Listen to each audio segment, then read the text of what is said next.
Welcome to The Truth About Ag.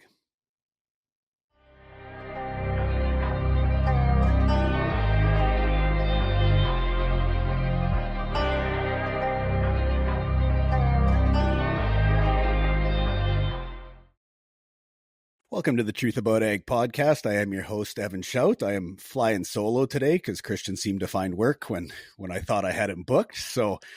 But I know the two people on with me, so I'm sure we're not going to be short on conversation pieces. So I've got Jordan and Jen Lindgren of, I guess, Norquay, Saskatchewan would be the right town, right? That's right, yeah.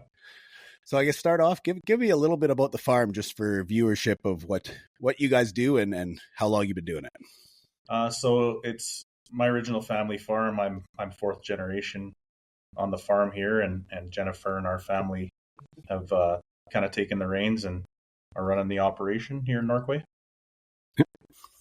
So what are we looking at acres wise? We farm about 13,000 acres, be a mix of wheat, oats, peas, and canola. And about 10% of those, 10 to 15% of those acres are in pedigreed seed production.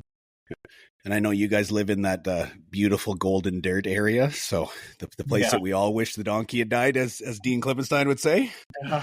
It can be a blessing and it can be a curse sometimes, but we're typically more wet than we are dry, which has been good the last few years for sure. Perfect. So I got a few areas. Obviously, I know Jordan and Jen quite well over the last couple of years. I've gotten to know the operation, so I'm going to piece together a few topics that I think kind of hit viewership wise. But the first one, I mean, you've got a different succession transition than I've had with other farms. So I wasn't around for it, but obviously you had an uncle and your father involved.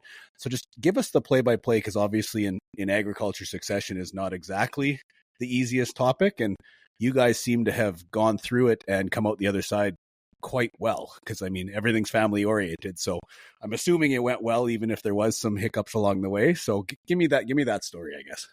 Yeah, 100%. I mean, we were going through succession and early on.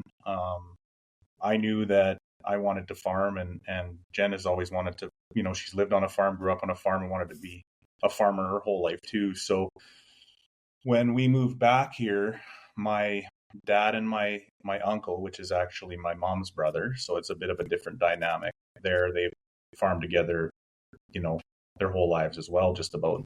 So it was an interesting dynamic. My uncle never had any kids that wanted to be involved in the farm, and I had one sister who moved away out of high school, so it was just kind of me and Jen. So just working with some advisors to kind of come up with a way to step in, and we knew we wanted to take over the reins, and they had a few years left when we moved back. So just kind of working through with MNP and figuring out kind of the best way tax-wise to do some stuff. My uncle retired in 2014, I guess it was. Mm-hmm. He was fairly young too. My grandfather had retired fairly young, and he kind of wanted to do the same thing. He was in his, how old would he have been? Maybe in his 50s? Yeah, mid-50s. And then so me and Dad were farming together. And then my dad was diagnosed with Parkinson's in 2015, I think it was. So we farmed together for a couple more years, and then they kind of decided that they wanted to take a step back. So it accelerated the succession plan a little quicker than maybe what we were thinking it would. But we ended up buying them out in 2017. So it's been kind of a jam-packed decade for us, just taking over the reins completely and starting some new ventures. And now, just when you think you have succession plan figured out, our kids are graduating high school and saying, hey, what role can we have in the operation? So now we have to start from square one again.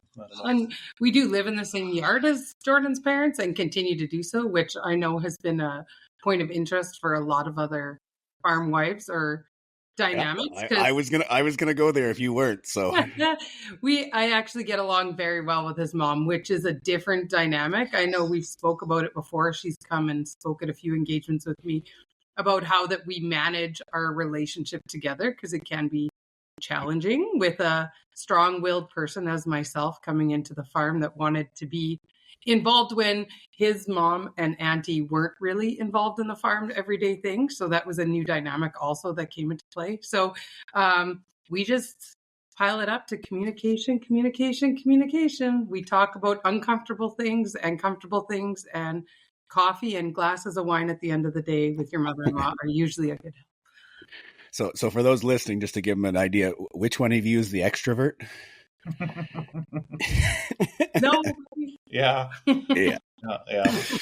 No, if you hadn't gone there, I was going to ask, because obviously coming into a family farm from outside coming in, and then obviously not only one family, but two families to start with. So it's a different dynamic, and usually we don't get to hear the wife's side of it. So I'm glad you're on today. Super, I'm super fortunate that my wife and my mother get along as well as they do. Another advantage that, I think we had was that my uncle and my dad, took a little bit of a different perspective. They wanted me involved. They were more than comfortable to, let me run with some ideas and take a step back and give me, they didn't feel like they needed control, to the bitter end. They were open to new ideas and really kind of, nurturing my abilities and they never as well. They never put the brakes on anything. So, and they were welcoming me in and you and whatever ideas we had. And the nice part is they're both still here and around. Like my uncle was still working for us up until this year, running some equipment, and my dad, like, he still is here every day, even though he's maybe not a controlling partner. He's definitely someone to still bounce ideas off of, and he's still got that experience, that it just takes time to build. So it's nice to have them around and have their support. So not to age you, but just to give a kind of an indication, what age, I guess, would the transition have taken place for both you and I guess your dad? Yeah. So mid-30s. Mid-30s, I guess, when we finally, executed the succession plan. And for him, I guess it would have been like 60, early 60s. Yeah, early 60s. Yeah. Yeah. So essentially where the majority of farms are sitting right now in the industry. So for sure, like right out of university, when me and Jennifer moved home, because there wasn't a lot of room for us to, just step right in, we started our own sort of corporation, I guess. First started out as a partnership, then a corporation, and we kind of were able to buy our own equipment and build our own land base early on, when we were 21, 22, right? So we spent a decade kind of building that up, and that's kind of what, we leveraged that in order to buy out. And we did buy out. Like, that's another thing, right? It was like a transition of they wanted to retire. And the thing that Dad always struggled with, or not struggled with, but, anything that, it's not like he could give me anything, because then it had to be, the 50% of that had to go to my uncle as well, right? So it's almost costing you double. So, and then they've worked their whole lives for that. So there had to be something to retire on, right? So it was just planning. So you now open the door. Obviously, you're starting out the next succession plan. So give me, I guess, how many kids, ages, and then I guess what does retirement look like? Because I'm more interested than probably the crowd is to hear what that says. We have 4 kids. Jackson, our eldest, just finished his first year of university in agriculture at Saskatchewan. And our second daughter, she's turning 17 here shortly. And Weston, our number 3, is 15. And Bristol, our number 4, is 14, or 11 month apart. Whoops. Found out what we were doing and so we have a labor force is what we're saying. But they're all active here on the farm during harvest and seeding. They take an active role. I was the oldest daughter, granddaughter, everybody. And so I did everything on the farm. So Jordan and I wanted to make sure that our kids had a big role on the farm. They're all involved whether they want to be or not, at least till they move out and stuff like that. But I think that there's, certainly with them, there's potential for, all of them to come back. My oldest daughter definitely has aspirations of something different, which is awesome. We want them all to go out and experience some things and before they, decide that it's right to come back, right? Learn some stuff, go to school, see things from a different perspective than just mom and dad always telling you what to do. But when they're at home though, as they were growing up, it takes a lot of work as our farm is growing and our business is growing and all that stuff is growing. It definitely takes a lot more work on Jordan and my part to make sure that the kids still have an active role in the farm with other people here doing it. It's we need them, but yet we make an effort to make sure they have a place at busy times and whatever, because Jordan he learned from his dad and his uncle. So it's very important for him that he can try and be there alongside them as much as he can to guide them and teach them along the way, which takes effort when you have other people here. So it's a conscious effort to make sure Jordan, can get out of the office to make sure he's out there helping. But our guys here are very good and take them under their wing and treat them as their own too. So I'm going to go back because I always like asking that question. And so obviously, let's say 1, 2 come back. What does AKA retirement, which I know is a word that most farmers don't actually define, but what does retirement look like for Jordan and Jen? Yeah, so we just talked about it at the cabin, and we were like, I don't know what that looks like. I think that I definitely have that same perspective that my dad and my uncle had, where I want them to bring their ideas and have something tangible that they can run with. I definitely feel like I want them to be making some decisions and taking some of that burden. I don't know what it looks like as far as retirement, but it definitely looks like I think we'd like to have them in certain roles and responsibilities where we're able to take a little bit more time. The problem, I think, is now compared to even 20 years ago when we were, purchasing land for $350 or $500 an acre. It seemed like a lot back then. I wish I would have bought everything that I possibly could have. You and everybody else. To buy out or try and buy an equity stake in the operation is going to be a lot more difficult. It's it's leveraged. It's you don't just work a job in the oil field to come and buy some land. I mean, that doesn't cover interest, right? So there's going to be a different dynamic than what we dealt with, but I think if we do it right, they'll be partners, and we're going to be able to, still have some input for sure, and but definitely would like to see them flourish and give us a little bit more free time, knowing that things are handled. And to remember that Jordan, as he said it earlier, was that he was able to make decisions and we were able to do things because his dad and uncle took a step back and let him do that. So it's going to be for us to be able to do the same and give them the same. It might be easier said than done. Some opportunity practicing. So we'll see how it goes. But we definitely want them to be involved, and retirement, more travel, maybe. Yeah, I don't know that you ever retire from something that you love. You just change, right? So I think that we're definitely willing to give them the reins when they're ready, but always going to probably have that 10,000-foot view at opinions, but when it's needed. Okay, I'm gonna pull us out a little bit because obviously you're also one of the, not few, but one of the more diversified farms that I probably work with. So I want you to, first of all, go into why we got into, obviously you said the seed production, plus I'm going to let you talk about some of the other stuff you guys do, and why you ventured off from just the normal primary producer, acres goals that a lot of guys have, and what you're seeing from some of the positives of doing that.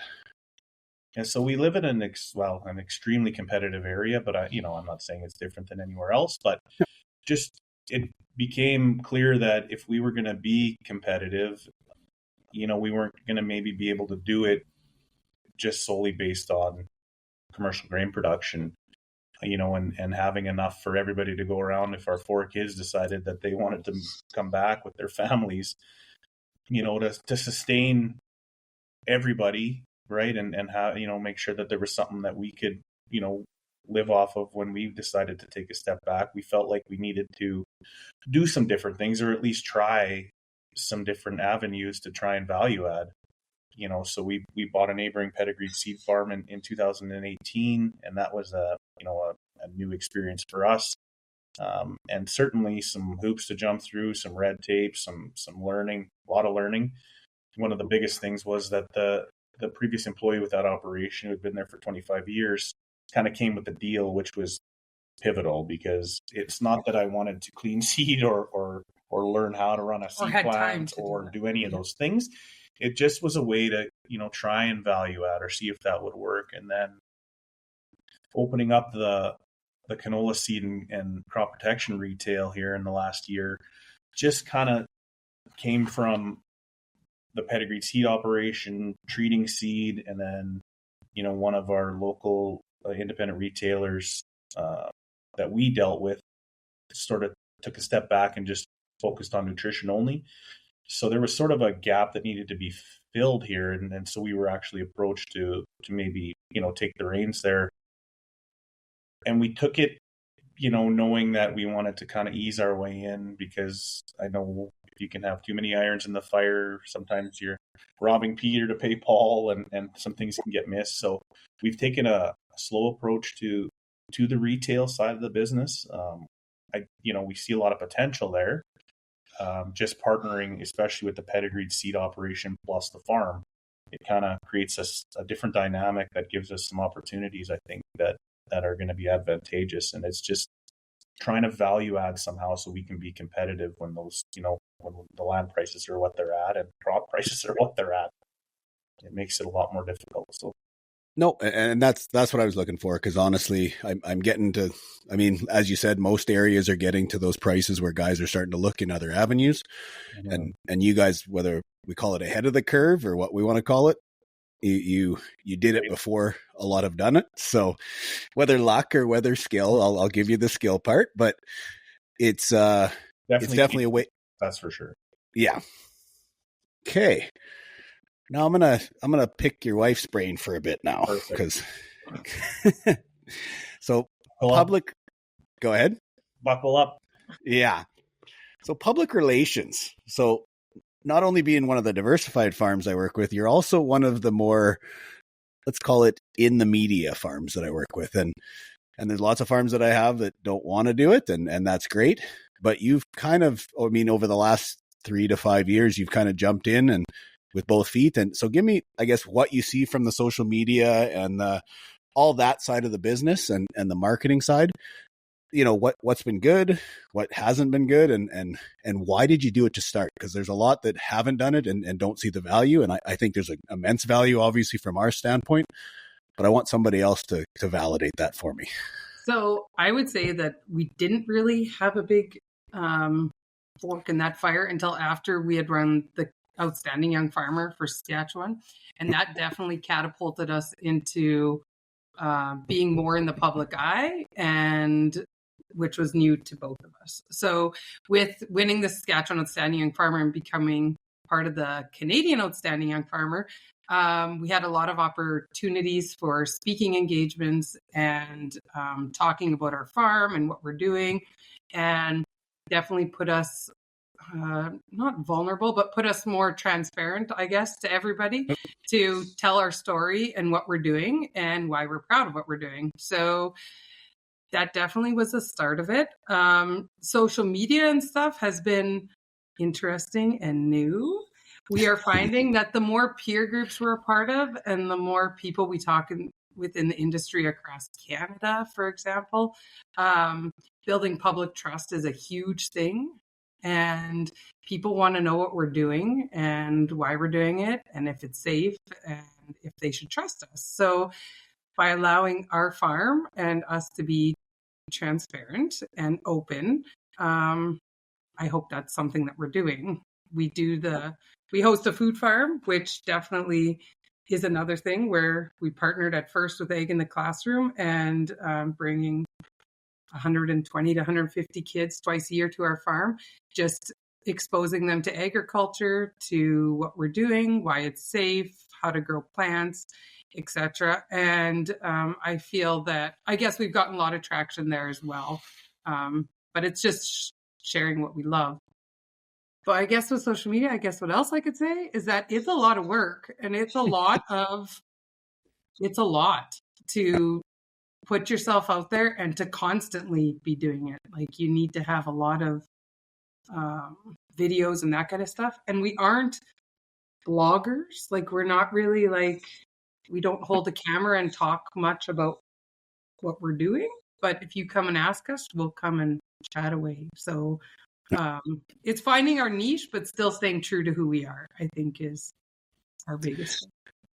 Well, when I laughed because we obviously both use somewhat the same public relations on some of the social side, and when she'd asked about you guys and going over to your company, I said, you're gonna love it, but it's totally different than us.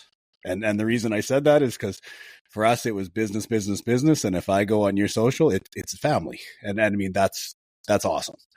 Yeah. It was just, for her, it was a totally different, different mindset, different change. And for you guys, it works. And it honestly, it's probably built what you guys have done so far from the family perspective, which is great. Yeah. That's definitely been, the most important focus for us. And it was for me growing up, and Jen, and then with our kids too, is as we grow the business and it becomes, more corporate, it's how do we not lose that farm family aspect that we both love so much. And it is true. Like, it does take work in order to maintain that atmosphere, the aspect, because you talk to a lot of other farms that are growing, and like, it's just not on top priority of the list, which is totally fine. But for us, that is a very high, that is number one on our thing, to make sure that we're building that. Even with our crew and the people that work here, their families are all a part of our everyday and our, farm. So it is very important. So I think also it was really important that with social media, you see all these crazy statements about farms and maybe some potential issues out there. And, we're huge advocates for farming and agriculture in general. And we just wanted to, throw that transparency out there and try and bridge that gap between people who didn't understand, that we're not just out there trying to spray everything and kill everything. And I would prefer not to do any of that, right? We're doing that to grow the best, healthiest food we can. And we want to relay that to the public that, we're kind of an open book, and there isn't anything we produce on our farm that we wouldn't feed our kids, right? So, and we have had the perspective for sure. My kids have had it told them too that, well, you're not from a family farm because you have employees who aren't your family. Which isn't true, because everybody here is a part of our family in some way or not, like we treat them as, but also that we would like to promote that family farms do still exist and are still a priority. And, we're fifth generation farmers here coming up, and that's extremely important that we continue that and forge that and let the public know that the generational family farms are still out here tending to that land and, putting the same love into it. Yeah. And we've always said that, I mean, from the social media standpoint or the public relations standpoint, it was telling your story, which you guys nailed. I mean, hit the hammer on the nail. The other one was, for us, it's huge for HR. I mean, brand, culture, bringing people to the farm. For us, that's also part of the essence of it, is telling our story, but also having people be interested in the farm and wanting to come to learn more, right? Yeah. The more and more you talk to farms, certainly one of their biggest struggle is finding employees, retaining employees, things of that nature. And I mean, that's something we've never struggled with. And I think for us here, like our group of guys, we have an immense, great group of people. But I think when you mention the word culture, that is like huge for us. We feel that we do have a welcoming culture, a trusting culture. We're very good communicate with each other. We're very open book, and we pride ourselves that the people that work here essentially love to work here. So I think it's because of the atmosphere, maybe. So you guys also mentioned, obviously, you're after the Outstanding Young Farmer Award, get more public speaking, more networks, relationships, that kind of side of it. So I guess I know, Jordan, just based on some of the social and stuff, you obviously were involved with John Deere on some of the new tractor stuff. Yep. And then obviously I want to hear a little bit more about Food Farm, Jen. So I want you to give me more of a sales pitch on that one, because I think more farms should be doing those type of programs. So each of you take a turn, but I want to hit those two aspects. Sure.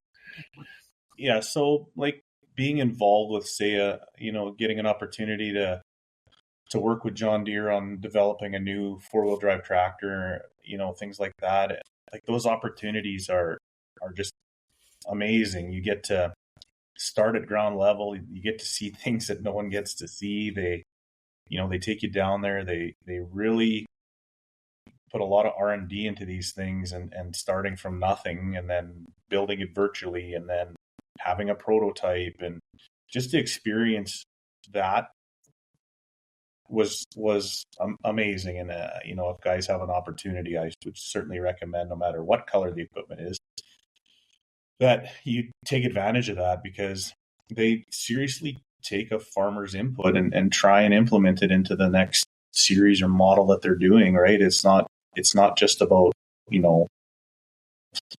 producing crap and just getting as many sold as they can.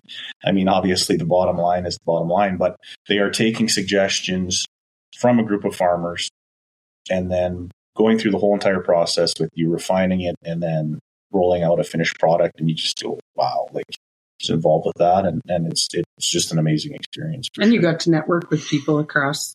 That's the other thing for sure. You meet people that, you continue to network with to this day, right? That have some interesting spins on things. And I think even like with the OIF program and stuff like that, it's really opened our eyes to, different ways of doing things, and maybe learning some things not to do and stuff like that. So networking has been huge for us. Networking in peer groups. I know we talk to a lot of farmers that don't necessarily, they're like, why do you guys do all that stuff? And, why do you take the time to go and do you just learn so much talking to other people, especially farmers are just farmers and they just want to talk about farming all the time, no matter what avenue they're doing it in. And I think we've built great connections and learned so much and tried new things through those peer groups and networks for sure. So give me a little bit on Food Farm, because obviously, I mean, you guys do one heck of an event. I'll give you props for that. I mean, it's probably one of the best in the province that I've seen, if not the best. But I also want the rest of the producers to have a look at it and start taking those steps, because obviously I highly believe that the next generation and education in agriculture, and we've talked about it, telling our story, this is monumental for that. So give me how it started, and I guess how you got it to the size and what you guys are doing right now. Right. So spring of 2018 was our first food farm. And I actually got the idea from a friend in Yorkton who started the pizza farm. So that was one of the first ones.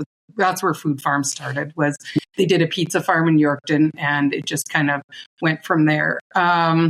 We loved the idea, and we're like, oh, we totally want to bring kids to our farm. We want to teach them. We want to share our passion for agriculture. So it started the spring of 2018. And in the spring, we essentially talk about how to grow a plant, why soil is important, fertility. The equipment is always huge. The kids love to do that. I think what sets our food farm maybe out, sets it apart from others, is that we do it right on farm. So that is a big deal for them. They come to the farm, they see the bins, they see the shop, they see the equipment. They just love it. Like the excitement on their face is just so good.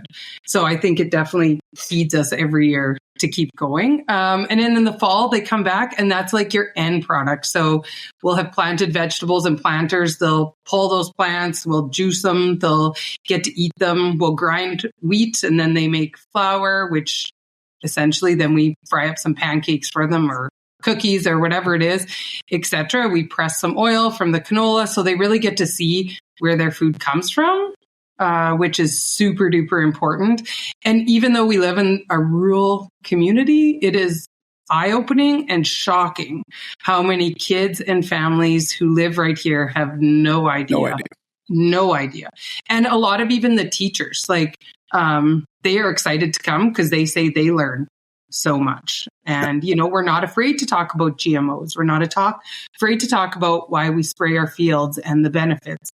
We're very open about it. And the kids, like, honestly, we get hugs and hugs at the end of the day, and they just are so excited, and the teachers just keep wanting to come back. So I would say it's just something we just keep doing. So we kind of have a well-oiled machine here, and we definitely encourage everybody to go ahead and try it. I know we started one in Tisdale with green leaf seeds, and we kind of got them started. And yeah, anybody else that wants to start, there's other food farms across the province as well. Definitely willing to help and guide you through whatever you want to do, but throw your own spin on it, bring them to your farm, and, what is your passions? What are the people around you? And volunteers are so easy to find when it comes to this. We usually end up having too many as well as... Never too many. Yeah. There's a lot. But we bring in the 4-H groups, and we get kids at each station. We have a kid who's involved in agriculture talking at one of the stations too. And the kids get to learn from other teenage kids, and helps with the whole public speaking aspect and everything too. So, and I know you've got some of the community involved as well, right? Like some of the businesses that come out. Yeah. Communities come, or the businesses come for sure. The reps in the area love it. We have, honestly, we don't have trouble with volunteers. Everybody comes out and does a thing. John Deere comes, Pattison comes, and they set up a big station, and it's just a no-brainer. I say, they are like, Jen, what day's Food Farm? And then everybody's coming. You even get, Sask Power comes out and they want to talk about farm safety. It's a huge aspect of it is safety, right? Because there's a lot of big and dangerous things that can really hurt you if you're not careful, right? So that's a big. And I think with the safety, what we've done is, if anybody knows me, it's about the impact. So I'm not afraid to give a little scare to the kids of what'll happen, because are they going to remember it if I talk to them and say, well, if you stick your hand in that PTO, it's going to get ripped off? Probably not. But if I put straw man through it, and dummy through it, then their faces definitely light up. Or don't stick your foot in an auger. So then we'll throw a bag or a rubber glove full of pasta sauce, and they see blood going everywhere, and they're like, oh crap, I'm not going to do that. It makes an impact. It definitely makes an impact, and it's something that they can take home. That's good. So I want to, honestly, you got through my big questions, but I want to pull into some of the business side of the farm now. So obviously we've talked about a lot of stuff you do, and I know there's only so many hours in the day. So give me a bit of an indication of, while you're down with John Deere, or while you're at the speaking events, or while you're doing all this stuff, how does the team function without you there? Because that's what a lot of farms have trouble with, is the micromanagement side, the getting off the farm to do other stuff side. So give me an indication of how you, as your team focuses, how do they work without you in the vicinity? So I think the hardest part for me the last decade was going from trying to do everything, right? Head down, ass up, and trying to get everything done yourself, to giving some more responsibility to the guys that, were craving it and showed that they wanted it. And capable. And capable, of course. And being able to take that step back and not try and micromanage them and intervene all the time and let them run with some ideas, let them handle some things, bringing in the proper guys that can work well together and can recognize that, okay, this guy is our chief operating officer, operations officer. He's in charge of this at this level, and everybody works really well together. Now I'm always, I guess with technology, you're always available. So that's the nice part too, is, if we're gone and say we're spraying, I try to be around during all the busy seasons, but I don't sit in a sprayer anymore, hardly ever. And, do we do this field next, or we do that? Like, we go over a plan before we leave, and I'm usually pretty accessible if there is questions, but everybody knows their role. And I think if communication is clear, which we sure try and make a point of being, everybody knows what they're supposed to do, and they're adaptable. If there's an issue or a breakdown or something that happens, they can roll with it. And at the end of the day, if they're just really unsure, you're never too far away with technology nowadays. Well, and our farm manager, shop manager, he's been here for over 20 years. And I would say that these guys, that I think what gives Jordan peace of mind, and me for sure, is that they feel that this place is theirs. So this farm, they treat it as their own. Like whenever they're in the field or they're at the shop, they take care of this place and they're fully invested in making sure that the farm succeeds every year. So I think it's that trust and confidence that, George can leave, be there by a phone call, but they can definitely get the job done for sure. The other thing is implementing stuff like John Deere Op Center. I mean, I can look at my phone and see exactly where they are, what they've got left on any field, what they're spraying. It's at the click of a button, which has become, the onboarding and stuff and you have to enter the information and you've got to, make sure you're checking all the information that's going in there to make it work properly. But now we've got years and years of data we can look at and compare. And like I said, I can just look at my phone no matter where I am on the planet. And I can see where every single piece of machinery is, where they're doing work and can make changes on the fly from anywhere. So just to give a little background, what size was the farm when you realized that you had to step away from sitting in a cab or micromanaging? Like how big of acres were you at that time? So I think when we moved home, we were at like 8,500 acres, and I was still at that point where I was just trying to work as hard as I could and run every piece of equipment and do all that kind of stuff. I think it kind of took like maybe, I would say 10 years ago when we were starting to make some leaps and bounds in increasing our land base. And I just realized that there was just no way to be everywhere all the time. And at that point we had some really good employees, which we still have, that you could just tell that they were ready to step into a larger role as far as, even managing some stuff. Right. So I would say that, there wasn't necessarily an acre size. It's just because we grew fairly rapidly after we came home from university. It just became pretty quick that it was like. After we took over, it definitely started going. And if we're being completely honest, because that's what we are, it usually ends up that we are over, we're way over our heads as far as we're trying to do it all. And then we realize, okay, we almost hit a breaking point, and then we're like, okay, we got to make some changes. And that's where, Jordan, we hired executive admin, which was like a huge help to Jordan for sure. Cause he was always wanting to be doing everything, and he just realized he can't. So by doing that and then having the shop manager, definitely delegating was a big step. But we really were, if we're being honest, it's by the time we get overwhelmed and we're like, oh, now we need to hire someone else or redelegate. Yeah. Right. Well, take something else and it just piles up. Yeah. Opportunities don't stop. Yeah. And the funny part was I've said it before to, when I'm in the coaching stuff, of the EA is one of the jobs that a lot of farms don't see as ever needing or ever requiring. And for us, it was one of the most important jobs. I mean, it cleared up time for Christian. It cleared up time for myself. It actually was probably almost, second most important, probably behind Jeff in the COO role, was taking some tasks off of you that honestly you probably shouldn't have been doing to start with, right? I would agree with that. Some monotonous, entering of things and paperwork and stuff like that you're getting bogged down with, needed to be done. But at the same time, you're like, this isn't my strength, so it's probably hurting us not to have someone here. And not mine. So I'm no different than any guy. I want to be outside. Me being inside is not, and I won't do a good job in here. So I'm not the farm wife that likes to do books or any of that stuff. So Jordan was doing it. His mom was doing it. And then she stepped back. It was time to bring someone else. So I want to touch on two more things, but I don't want to keep it too long. So I know obviously this is your first year in strategic coach, Jordan. So I want to pull your brain on why and what you've learned so far from it. I know you're just new to it, but give me those two, and then we'll move on to a conclusion here. For sure. So, I had some childhood friends that had gotten into strategic coach early, and it seemed to really propel their business mindset and focus on their strengths.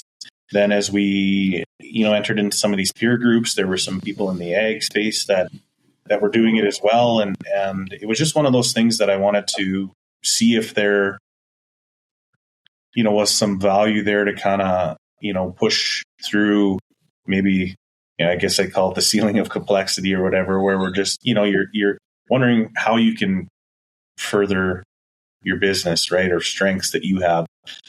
So yes, being fairly new to it, I've done 2 sessions. I've got a third session that's coming up here.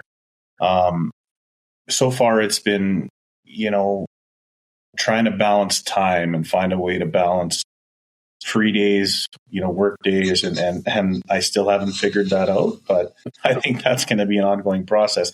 Obviously, agriculture is maybe different than some other businesses, and it's not ag driven, right? So it's kind of different in that aspect too. I was talking with Jen, I've been struggling with, is it something that I'm getting value out of? And I think that because we're part of some of these peer groups and some of these people that have been involved in Strategic Coach, we've seen a lot of the things that, they're showing me in Toronto, and then it's maybe less impactful because you've seen it already. Yep. So it's been a really good experience. And it is funny because me and Jen were just talking about it, that I'm kind of struggling a little bit to find whether it's a good fit for me or not. But I mean, it's only because you're doing some of the other things at these other peer groups. So it's almost like he's doubling up a little bit. Yeah. And I've had other producers say the same thing.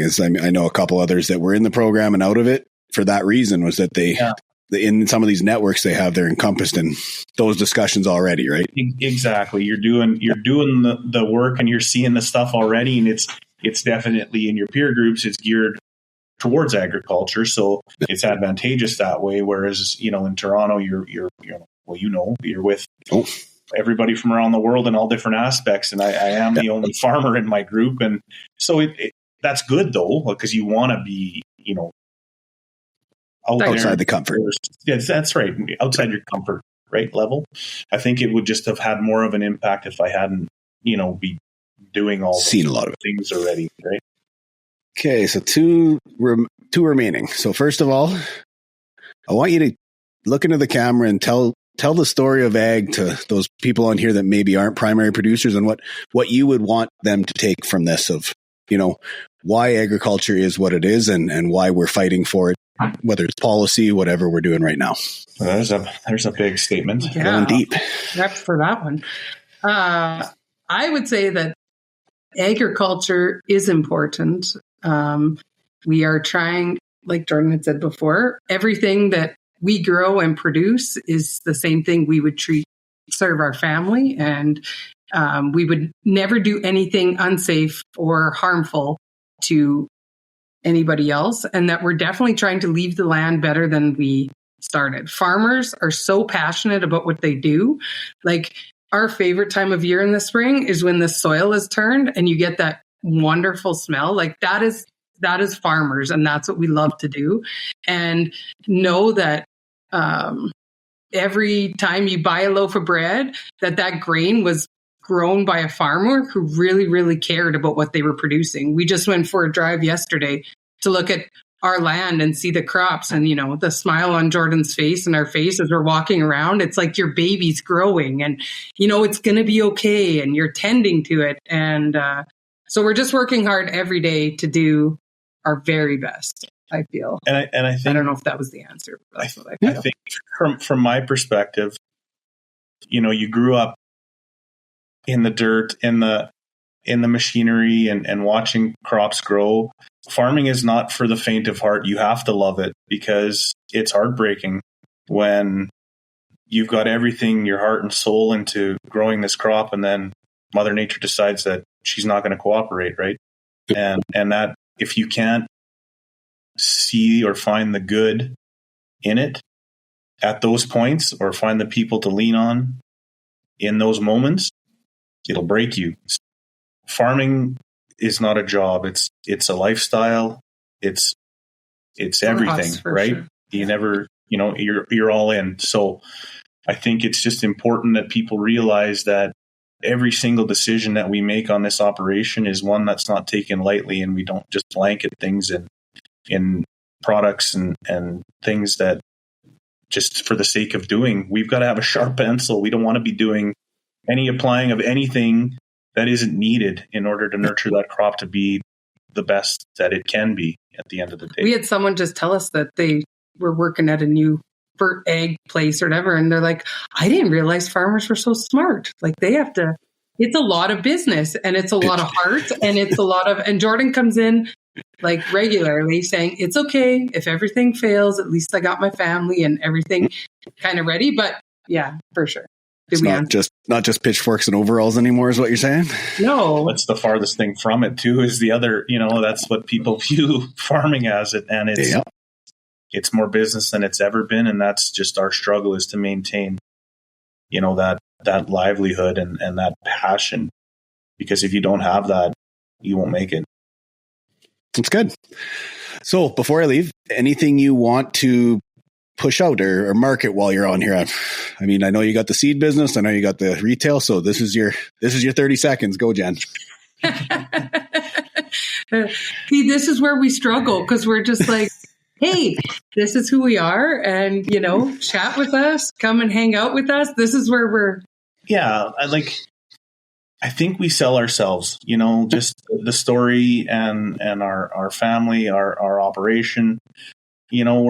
We're trying to offer things to people other than just selling grain commercially, right? We're trying to get into, getting people to understand the importance of using good, clean seed and not putting into cold, wet soil without a treatment on it, to help grow the best crop you can, right? I mean, we're going to be pigeonholed here pretty soon into what products we can use if we don't prove that what we're doing is safe and sound, right? So as far as a pitch, yeah, that's what we're selling: safe, clean products, and from every aspect now, from start to finish, other than the fertility aspect, right? So and hey, we're just a family, and the more people that want to come join our family and come hang out with us, we're a very open, fun book, and we love to have everyone over.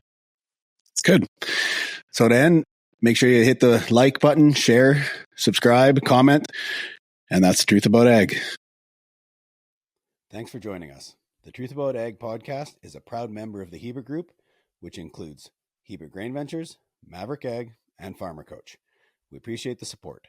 Lastly, please like, comment, share, subscribe, and ring the bell. And if you have questions for a future podcast, please leave in the comments below. Thanks for listening.